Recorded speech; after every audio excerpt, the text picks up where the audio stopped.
every single business, big and small, has issues with cash flow management in the beginning.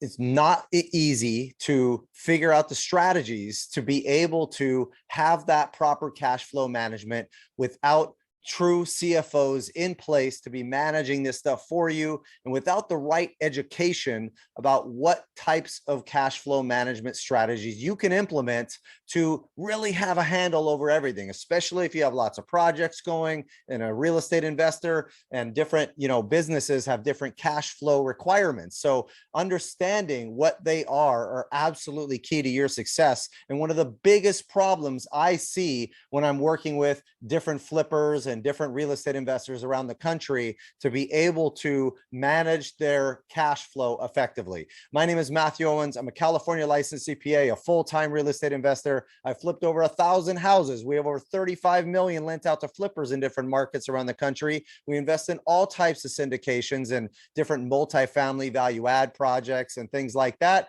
and flip properties consistently, hold properties consistently. And I understand the need for that cash flow management when you're dealing with all of these different projects. And so here are some key things that you can be doing to make sure that you have a very, very good handle on your financial situation, on your cash flow management, and you're not going to end up without any money at the end of the day. So the first thing you need to be doing is tracking your money, doing the bank reconciliation every single month for every single account, and understanding what reserves you have in those accounts and tracking them so you know what your updated account balances are at all times. So having somebody on your team that's managing these accounts every single day, looking at the transactions that are occurring, especially if you're running a big operation, because you have a lot of transactions that are occurring, and you need to make sure you stay on top of that and have enough cash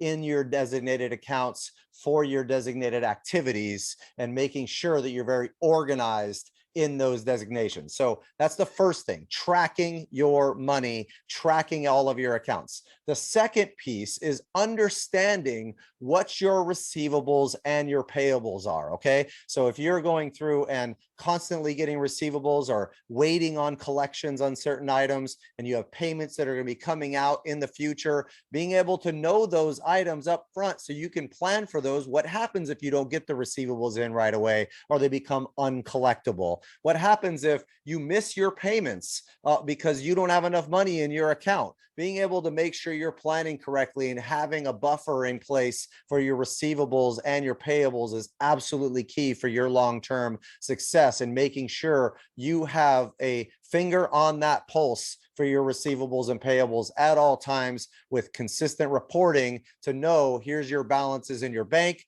minus and plus your receivables and your payables in place. Okay. Now, understanding the timing of those things can be really, really key in knowing, hey, I have these receivables that always come in on this time of the month. I have these payables that need to go out by this time of the month, and tracking that correctly is super important for your success long-term and being able to manage your money correctly. Okay. So then coming up with, what are the expenses that are paid on an annual basis that you're not thinking about right now? That insurance bill, that property tax bill, those big ticket items that you may not be thinking about, not only for your business, but personal. Maybe it's the travel expense or the health bill or something like that that needs to come in for the annual checkup, or, you have a baby on the way and there's a big expense coming there on the health side. Understanding those big ticket items are absolutely imperative, because you have to be able to plan for those and put money aside every single month for those specific expenses that are coming up. Okay. Now, you should also be planning for your operating expenses. You should know your budget versus actual every single month with regard to your revenue and your expenses, and knowing what are your standard operating expenses every single month, and do they match what your budget is? Should you be trying to find ways of cutting those things down, or are they adequate as they are and you just need to track and plan for those items so that you can make sure that even if you don't get revenue in for the next few months, you're still going to be okay and still operating over here on your expense side? And so making sure sure, that's my next point, making sure that you and your company separately, as far as your business goes and your personal, have 12 months of personal living expenses and 12 months of business expenses sitting aside. Some people are fine with 3 to 6 months. You have to make that right determination for you. I like to have 6 to 12 months of reserves, depending on the business that I'm running, and understanding, what kind of cash flow requirements, especially in real estate, when you might not get paid on your flip for a period of time. And you need to make sure that even if there's major rehab overages and timing and costs there and things like that, that you're taken care of, and those big operating expense budgets are taken care of for the long term, so that you're not just stuck in stopping operations. Okay. The next big item is those large expenditures, those equipment, the taxes when it comes to businesses. I went over the other large annual expenses that you normally have, but you also have the other big capital expenditures. Maybe you got to buy a tractor, or you got to buy some other big piece of equipment, or you have a big property tax bill coming up, or if you have state and federal income tax quarterly payments or annual payments that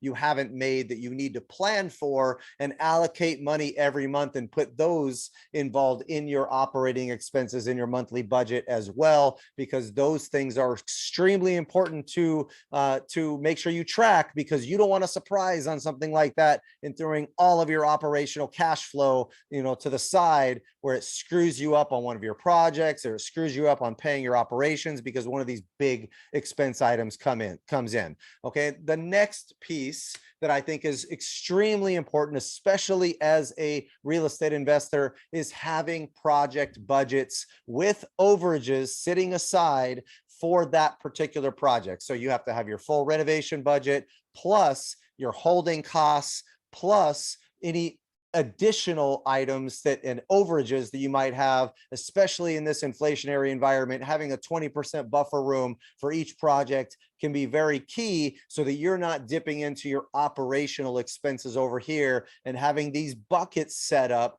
really does help massively in having a budget and setting aside reserve money, setting aside interest money, property taxes and insurance and utilities and all the holding costs into a bucket, so that you have that sitting there in reserves when those expenses come up.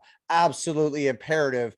Otherwise, you're always going to be robbing Peter to pay Paul over here with regard to the projects, and be juggling money all the time, because some of them are going to have massive overages that you don't have the money for, and you need to be able to separate those and solve those problems by bringing in outside capital or additional financing for those particular projects, to not jeopardize the whole boat because you have a couple of projects that are causing you headaches over here. Okay.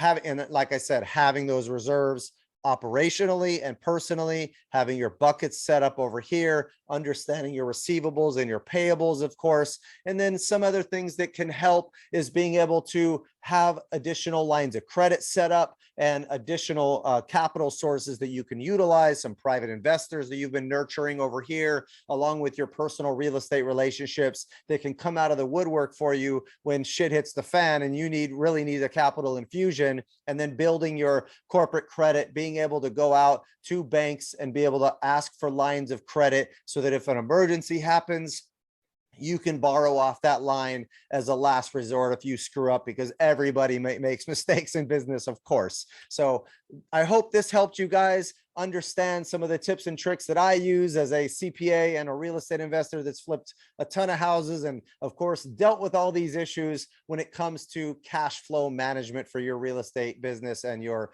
other businesses. So if you guys like this content, please like, subscribe, hit that notification bell, and I'll be sure to come out with additional tips and tricks on real estate investing for you guys consistently on this channel. Talk to you guys soon.